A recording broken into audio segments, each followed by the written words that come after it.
Okay, so I did a video recently where I talked about my favorite science fiction movies of all time, top 5 science fiction movies of all time. In that video, I was talking about Alien being, I think that was like number 5 on my list. Again, that list is kind of like interchangeable, so it is what it is, but you can check that link up there to actually see that video if you haven't seen it already. But in that video, getting back to the point, I talked about the Predator as being also one of my favorite creatures of all time. Now, strangely enough, Predator, the movie Predator, did not make it into my top 5 list, and it probably should, because quite honestly, in rethinking that, when I rewatched that video and rethought about it, and I actually watched Predator recently, I saw it a couple times recently, I realized how important and how significant that film is and exactly how much I love it. And it just remains one of the greatest action sci-fi flicks of all time with one of the baddest sci-fi creatures of all time. We're talking Predator right here, this episode of Film Fan.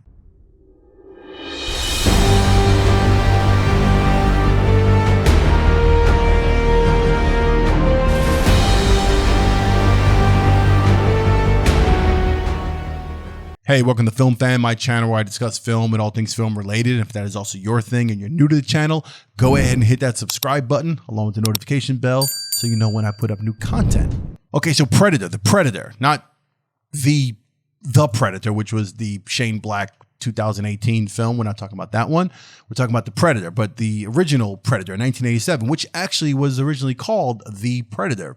I think it was also supposed to be called Hunter or The Hunter, and then went back to The Predator, and then they dropped off and they just called it Predator. And at that particular point, it became one of the greatest sci-fi action thrillers of all time. Starring Arnold Schwarzenegger, directed by John McTiernan. This is the second film that John McTiernan directed. The badass action cinema director who did Die Hard after Predator.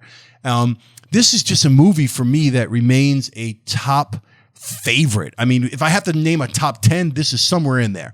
All right. And I probably, like I said, previously in the intro, that this probably should have been in my top 5 somewhere.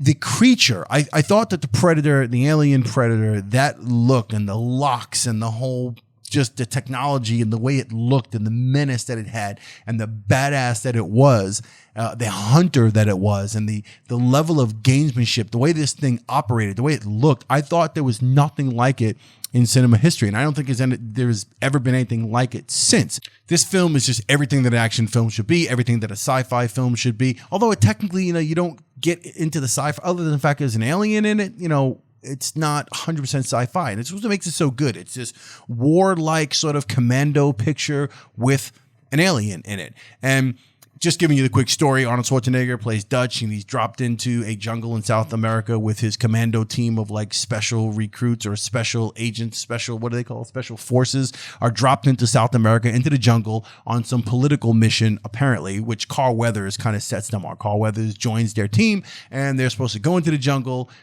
retrieve some information regarding some political stuff, and it turns out to be something totally different. So it's Arnold Schwarzenegger probably at one of his finest action pictures of all time. It's definitely my favorite. I think I put this above Terminator. Terminator has a certain regard. It's just a different place. We'll get that in another episode of this channel, but I think this is his best performance. The moment that he's in the chopper and the chopper lands in the beginning during the opening credits, and he's there puffing a cigar, every one of his team gets out of the helicopter and they get out, and he just pauses. He sits there, sits back, lights a cigar, he's smoking a cigar, takes a moment to himself, and then he steps out of the chopper, and it's just like, bam! He steps out in this bright red polo shirt, ripped as all hell, probably twice as ripped as he was in Terminator, and it's just Schwarzenegger at his baddest, to me, as far as I'm concerned.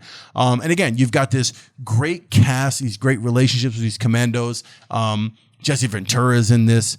Bill Duke is in this, badass Bill Duke. Sonny Lanham, Shane Black, and Richard Chavez play like the commandos and the team of Arnold Schwarzenegger.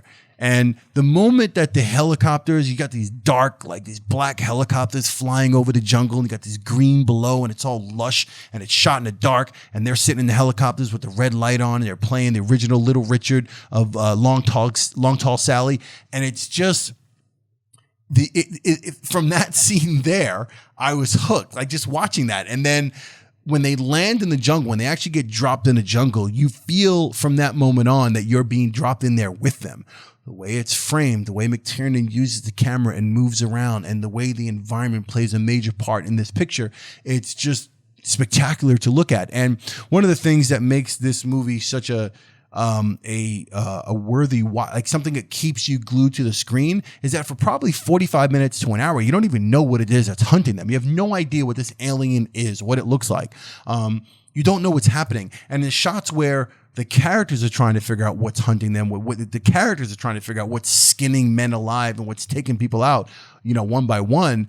They're looking into and they're peering into the jungle. There are shots with Sonny Landham peering into the jungle, trying to figure it out. And Bill Duke is looking into the jungle and they're seeing it, but they're not quite sure what they're seeing because it's invisible. It's cloaking itself amongst the greenery. And you're looking at the frame from their perspective and you're trying to see it too. You're like, wait a minute.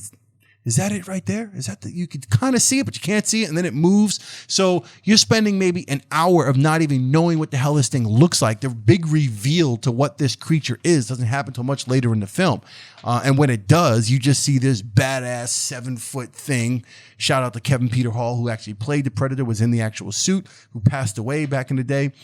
This man was like 7'2" and played the Predator. He also played Harry in Henderson's. He played Harry in that movie, incidentally, as well, and a couple of other things he did. But yeah, and speaking of which, the original Predator was supposed to be Jean-Claude Van Damme in a totally different suit, looked totally ridiculous and totally corny, and that didn't work out. They got rid of him, and they ended up with Kevin Peter Hall playing the Predator, the iconic Predator that we now know. Again, the suit, the helmet, when he takes the helmet off, the look on his face, the actual Predator's face, like it's just, whoa. One ugly motherfucker, as Schwarzenegger would say. The lines in this movie alone there's so many quotable lines and so many scenes that are just memorable.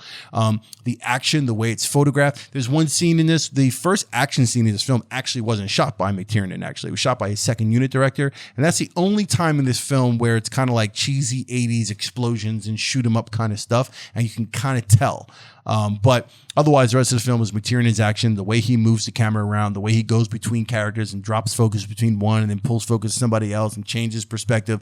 It's just fascinating to watch. The camaraderie between these guys, the whole muscle and testosterone thing going on with Jesse Ventura, Bill Duke, Schwarzenegger, the biceps, the whole thing. It is just a kick-ass action flick with sci-fi and alien shit built into it. And it's just fantastic. The score by Alan Silvestri. So Alan Silvestri's first film that I noticed him was Back to the Future, which came out in like 85.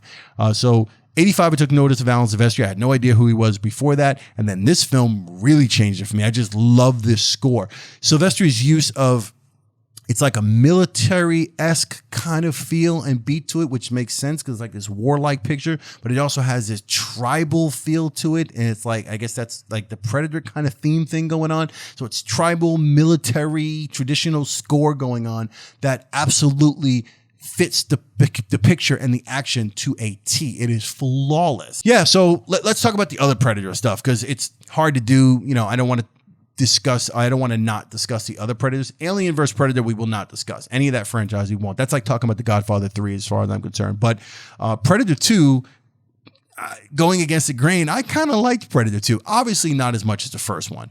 But I love Danny Glover. I love Gary Busey. This is Gary Busey back in his heyday. Ruben Blades is in it. Bill Paxton is, I didn't have a major problem with it. Obviously not as great as the first one, but dumping the Predator into Los Angeles during that time, I thought was great. You got King Willie, the music there. Again, Silvestri did a great job with Predator 2. Want some candy? Want some candy? The lines in this one, lions, tigers, and bears. Oh my. Gary Busey, again, at his fucking best Gary Busey. The final scene in Predator 2 is memorable when Danny Glover makes it onto the ship and then they all reveal themselves after he kills the one Predator and they all come out and that music is playing. Go listen to that music and watch that scene if you don't know what I'm talking about. And they all reveal themselves and then you see the trophy room. You see the whole, the trophy showcase with all the skulls and a xenomorph skull showing that the Predator had been around the universe and killed all these different creatures. Anyway, I'm going on a tangent, but Predator 2 I didn't have a major problem with. I'd like to see another Predator where they dump him in New York City. Let's try that. Maybe not. Anyway. Then there's Predators, right? Which I don't understand the Adrian Brody casting thing there. Yeah, they had to find some guy and I guess they were trying to go against type and they wanted to get a guy who's not quite a big muscle dude. Let's get somebody else. Yeah. I guess Matthew Broderick wasn't available. So they got Adrian Brody to play the lead in this, which was like a regurgitation, a remake, a remix, a retelling. I don't even know because they used lines from the original Predator. So it was kind of like they were remaking the same movie, but they changed some of the premise with the characters. So these characters were also predators, hence the name of the movie. These were like violent people that were all put together and dumped into the woods together.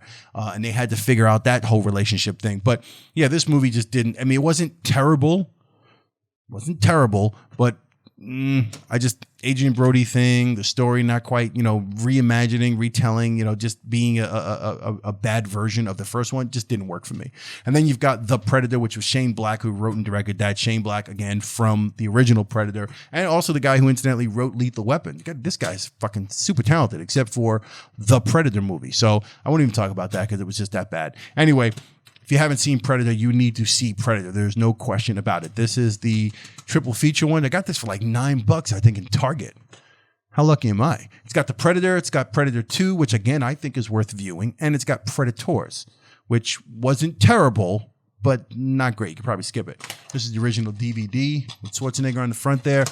Classic. If you've seen Predator and you haven't seen it in a long time, you should probably go back and watch it right now. All right? Stop this video. Go and watch Predator. It is mind-numbingly good every single time you watch it. It doesn't change. The action is shot brilliantly. The look of the film, the acting in this film, the relationship and all the different characters, the actual creature, the way this whole thing the final act of this film is like a silent picture. There's no word, there's no dialogue. It's just Schwarzenegger fighting this fucking creature.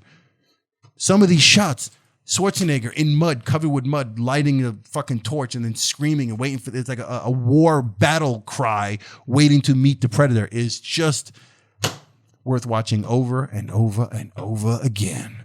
Anyway, if you like Predator, let me know what your favorite Predator movie is down below. I'm sure it's probably going to be the first one. It'll be this one. But let me know in the comments below. If you like this video, do me a favor, hit that like button, hit that thumbs up. I truly appreciate it. If you haven't subscribed to the channel, hit the subscribe button, the notification bell.